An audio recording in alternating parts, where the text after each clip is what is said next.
नमस्कार, मैं अतुल वर्मा एक बार फिर से स्वागत करता हूं।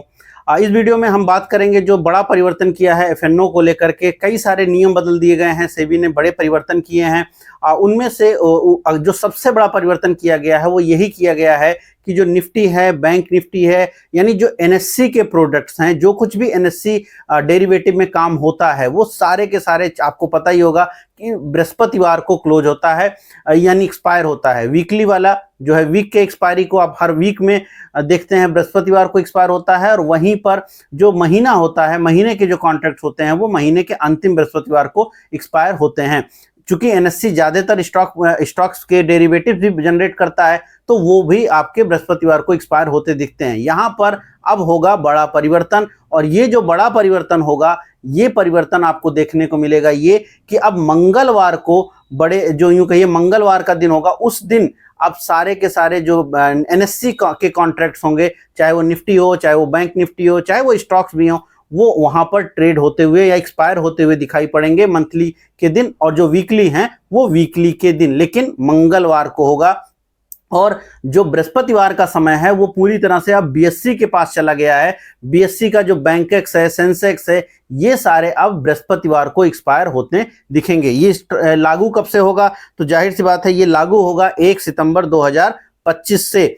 सेबी ने ये भी कहा है कि 1 जुलाई 2025 के बाद आप कोई भी वीकली नया कॉन्ट्रैक्ट जारी नहीं करेंगे, या कहिए नया इंडेक्स जारी नहीं करेंगे। कोई भी अब नया वीकली इंडेक्स आपका जारी होता हुआ नहीं दिखेगा। कोई भी वीकली इंडेक्स नहीं दिखेगा, यानी जहां पर जो ट्रेड हो रहे हैं वहां पर वही ट्रेड होते रहेंगे। अब इसके बाद यहाँ पे यूं कहिए नए जो परिवर्तन और किए गए हैं, उनमें से एक बात ये कही जा रही है कि हो सकता है 1 जुलाई, चूंकि सेबी ने ये बात कही है कि जो परिवर्तन उन्होंने किए थे पहले के समय में, जिसके नाते जो रिटेल को लॉस हो रहा था उसको ठीक करने के लिए कि लॉस कम हो, या यूं कहिए रिटेल को, पब्लिक को थोड़ा सा एफएनओ मार्केट से बाहर करने के लिए लॉट साइज बढ़ाई थी, मार्जिन बढ़ाई थी। वापस से लॉट साइज या मार्जिन में फर्दर और वृद्धि की जा सकती है।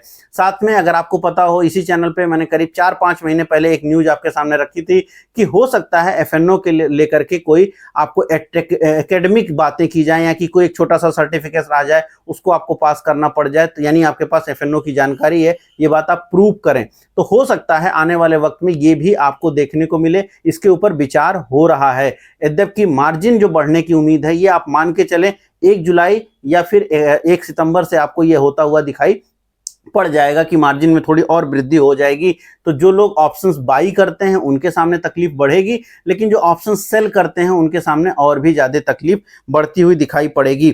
यहाँ पर ये सारे के सारे जो डेरिवेटिव चेंज हैं, ये सारे के सारे यूं कहिए 31 अगस्त तक जो कुछ भी होगा, यानी 31 अगस्त 2025 तक जो जैसे हो रहा था वैसे ही होता रहेगा। तो यानी कल सुबह से कुछ नहीं बदल जाएगा, 19 जून को कुछ नहीं बदल जाएगा, 26 जून को कुछ नहीं बदल जाएगा, फरवरी में यूं कहिए जुलाई में कुछ नहीं बदल जाएगा, लेकिन जो बाकी हैं उनमें परिवर्तन हो जाएगा। यानी जो उसके बाद, यानी जो आपके 21 अगस्त 2025 के बाद के उसमें परिवर्तन हो जाएगा। यानी कि जो सितंबर के ट्रेड्स हैं, जो कि ऑलरेडी ओपन हो चुके हैं, जहां पर निफ्टी में ट्रेड्स हो रहे हैं, वो परिवर्तित होंगे उनके डेट्स। साथ में जो दिसंबर के ट्रेड्स हैं, जो कि ऑलरेडी कॉन्ट्रैक्ट चालू हो चुके हैं दिसंबर 2025 के, वहां पर भी आपको एक्सपायरी में परिवर्तन दिखेगा। निफ्टी, बैंक निफ्टी के वहां पर कॉन्ट्रैक्ट्स में बदलेगा। इवन मार्च 2026 के कॉन्ट्रैक्ट भी लॉन्च हो चुके हैं, वहां पर भी आपको परिवर्तन होता हुआ दिखाई पड़ेगा। तो ये काफी इंपॉर्टेंट पॉइंट है। इसका जो बेनिफिट है वो किसको मिलेगा? तो जीत हार के संदर्भ में बात की जाए,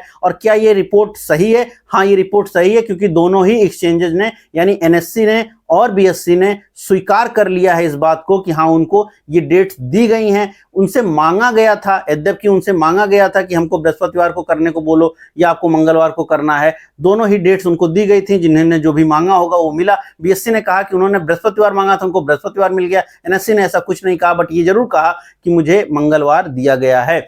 अब इसका मुद्दा समझिए, इसका बहुत बड़ा बेनिफिट माना यह जा रहा है कि बीएससी को होगा। इससे एफएनओ मार्केट बीएससी का काफी विस्तार ले सकता है। क्यों? क्योंकि अब बहुत सारे लोगों को, चूंकि देखिए होता क्या है, शुक्र बृहस्पतिवार को एक्सपायरी होती थी अभी, तो बृहस्पतिवार के बाद शुक्रवार एक दिन होता था, जनरली लोग इसको अवॉइड कर देते थे, और मंडे से लेकर के बृहस्पतिवार तक वो निफ्टी, बैंक निफ्टी इनको ट्रेड किया करते थे, तो ओवरनाइट रिस्क नहीं रहती थी। लेकिन अब मुद्दा यह है कि हो सकता है हम शुक्रवार तक ट्रेड करने की कोशिश करें, क्योंकि मंगलवार को एक्सपायरी है। मंगल से बुध बृहस्पति शुक्र 3 दिन आप ट्रेड करेंगे, उसके बाद आपको बहुत सारी पोजीशन क्लोज करनी पड़ेगी। करना पड़ेगा इसलिए क्योंकि दुनिया में इतना हलचल है, उसके नाते जनरली लोग बहुत ओवरनाइट रिस्क है, यूं कहिए वीकेंड रिस्क नहीं रखना चाहते। तो चूंकि वो वीकेंड रिस्क नहीं रखना चाहते तो पोजीशन को क्लोज कर देंगे।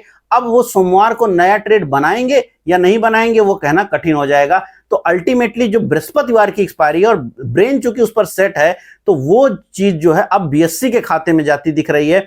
चूंकि ये बड़ा परिवर्तन किया गया है, इससे निश्चित रूप से बीएससी को लाभ होता दिखेगा। उसका टोटल वॉल्यूम बढ़ेगा, उसके टोटल वॉल्यूम जो एफएनओ सेगमेंट से आते हैं वहां पे वृद्धि दिखेगा, और नई कई सारे परिवर्तन उनको हो सकते हैं कि जो है वहां लिक्विडिटी बढ़ जाए। चूंकि लिक्विडिटी बढ़ जाएगा तो उसके नाते भी बड़ा बेनिफिट आएगा, वॉल्यूम का बेनिफिट आएगा, ट्रांजैक्शन चार्ज का बेनिफिट आएगा, बहुत सारे बेनिफिट्स उनको हो सकते हैं। और जाहिर सी बात है, अगर आप पिछले कुछ समय में बीएससी के स्टॉक की बात करिए तो एक तरफा रैली कर रहा था। हो सकता है ऐसी बहुत सारी खबरें, इनसाइट्स बहुत लोगों को पता रहती हैं, और उसके नाते कुछ इस तरह के आप एक तरफा मूव बीएससी जैसे स्टॉक्स में देख रहे थे। हो सकता है इस खबर के नाते भी बीएससी के स्टॉक्स में और अच्छा परफॉर्मेंस दिखाई पड़े। लेकिन ये जो बड़ी ब्रेकिंग खबर है ये अब आ चुकी है, और ये खबर निश्चित रूप से शुरुआती तौर में, फौरी तौर में तो बीएससी को बेनिफिट पहुंचाएगी। उसके बाद वापस से थोड़ा कंसोलिडेट करेगा। जाहिर सी बात है 2 दिन कल आप जब आप कल देखोगे तो वो ऊपर खुलेगा, वहां ट्रेड करेगा, फिर उसके बाद थोड़ा बहुत करेक्शन 1-2 दिन 3 दिन में भले आपको मिल जाए। लेकिन यहां से फौरी तौर पर अगर आप यहां से साल भर का व्यू रखते हैं तो वो पॉसिबिलिटी दिखती है कि बीएससी जैसे कंपनियों को इसका बड़ा बेनिफिट मिलेगा, क्योंकि जाहिर सी बात है कि एक बड़ी चीज उनको हासिल हुई है। ये इसमें कोई दो राय नहीं है कि उनके लिए ये गेम चेंजर स्थिति है, उनके पूरे के पूरे कॉन्ट्रैक्ट्स को लेकर के, उनके पूरे भविष्य को लेकर के। और एनएससी के बगल में अब एक बड़ा एक्सचेंज और बनता हुआ आपको दिखेगा। ट्रेडर के नजरिए से देखा जाए तो जाहिर सी बात है एक्सपायरी ट्रेडरों को बड़ा मौका मिल रहा है, क्योंकि उनके पास नया प्रोडक्ट है लेकिन जिसके पास ज्यादा टाइम के साथ है, और प्रोडक्ट में ऑलरेडी पुराने वाले में तो वो मास्टर थे ही, तो उनको बेनिफिट है। बाकी और लोगों को, रिटेल लोगों को बहुत बड़ा बेनिफिट होगा, मेरे हिसाब से नहीं है, थोड़ा नुकसान ही है, क्योंकि आपको नया तरीके से सोचना पड़ेगा। अब सोचने का पूरा प्रक्रिया आपकी नई बदल जाएगी, तो वो एक थोड़ी सी कंफ्यूजन की स्थिति है। बाकी अगर मार्जिन बढ़ जाती है या बाकी चीजें और लागू की जाती हैं तो वो भी थोड़ा सा रिटेल पब्लिक के लिए जाहिर सी बात है एक तकलीफ दे स्थिति रहेगी। उम्मीद कर रहा हूं वीडियो पसंद आया होगा। अगर आपका कोई क्वेश्चन है तो कमेंट बॉक्स में जरूर लिखिएगा। जितनी इस बारे में अपडेट्स आएंगी वो मैं आपके सामने शेयर करूंगा ही। चैनल को सब्सक्राइब कीजिएगा, और जो मेन वीडियो है हमारा आज का उसको जरूर देखिएगा, क्योंकि ये बिल्कुल एक छोटा सा वीडियो जानबूझ के सिर्फ इसी एक खबर के ऊपर है, क्योंकि ये खबर काफी ज्यादा इंपॉर्टेंट रही है। मैं मिलूंगा कल किसी और वीडियो में। इस वीडियो में इतना ही। धन्यवाद।